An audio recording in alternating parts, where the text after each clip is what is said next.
সারা বাংলাদেশের সরকারি এবং বেসরকারিভাবে মেডিকেল টেকনোলজিদের আজকের দশম গ্রেড বাস্তবায়ন পালন করছে এবং এই জন্য জনদুর্ভোগ হচ্ছে। আমরা এই জন্য আন্তরিকভাবে দুঃখিত, কারণ আমরা 31 বছর যাবৎ আমরা সত্যিকার অর্থেই কোনো 1 ঘন্টাও কর্মসূচি দেই নাই এবং দিতে চাচ্ছি না, কারণ আমাদেরও মা বোন আছে, আমাদেরও বিবেক আছে। মেডিকেল টেকনোলজিস্ট ও ফার্মাসিস্টদের দশম গ্রেড বাস্তবায়ন পরিষদ কর্তৃক যে ঘোষণা করা হয়েছিল, আমরা যে আলটিমেটাম সরকারকে দিয়েছিলাম, প্রথমে আমরা স্মারকলিপি দিয়েছিলাম সরকারের প্রত্যেকটা দপ্তরে, এরপরে 96 ঘন্টার একটা আলটিমেটাম দিয়েছিলাম।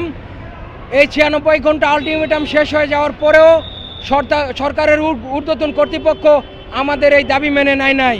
আমরা 31 বছর যাবৎ যেহেতু আমাদের আন্দোলন মানে নাই, সরকার বারবার আশ্বাস দিয়েছেন।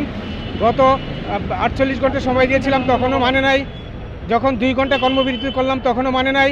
গতকাল সিনিয়র সচিব স্যার আমাদেরকে ডেকেছিলেন মন্ত্রণালয়ে, উনিও আশ্বাস দিয়েছেন এবং যৌক্তিক দাবি বলেছেন এবং বলছেন যে দাবি দেওয়া যদি সত্যি হয়, কাগজপত্র যদি সঠিক হয়, তাহলে আমরা আপনাদের দাবি দেওয়াকে বাস্তবায়ন করে দিব। এরকম 31 বছর যাবৎ আমরা আমাদের আশ্বাসের বাণী শুনিয়ে আসছি, তারপরেও আমাদের দাবি দেওয়া পালন হচ্ছে না। এই কর্মসূচির ফলে সারা বাংলাদেশের স্বাস্থ্য ব্যবস্থা একদম ভেঙে পড়েছে, কারণ মেডিকেল টেকনোলজিস্ট এবং ফার্মাসির স্বাস্থ্য ব্যবস্থার প্রাণ। এই স্বাস্থ্য ব্যবস্থাকে জনগণের দোরগোড়ায় পৌঁছে দেওয়ার জন্য আমাদের এই দশম গেটে যে ন্যায্য এবং যৌক্তিক দাবি, এইটা পূরণ করে সরকারের উচিত জনগণকে স্বাস্থ্য ব্যবস্থার একদম প্রত্যন্ত অঞ্চলে পৌঁছায় দেওয়া এবং স্বাস্থ্য ব্যবস্থাকে একদম স্ট্রংভাবে সাজানো। নতুন এবং ফিরে আসা গ্রাহকদের জন্য নগদে চলছে ক্যাশব্যাক সহ প্রতিদিন হাজারো উপহার জেতার সুযোগ। হবে আশা আর ফেরা, সারপ্রাইজ সেরা।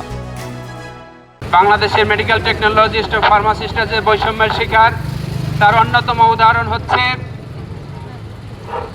1994 সালে যখন প্রথম ডিপ্লোমা ইঞ্জিনিয়ারদের দশম গ্রেড উন্নীত করা হয়েছে, তার পরবর্তী সময়ে সকল ডিপ্লোমাধারীদের দশম গ্রেডে উন্নীত করাই ছিল স্বাভাবিক প্রক্রিয়া।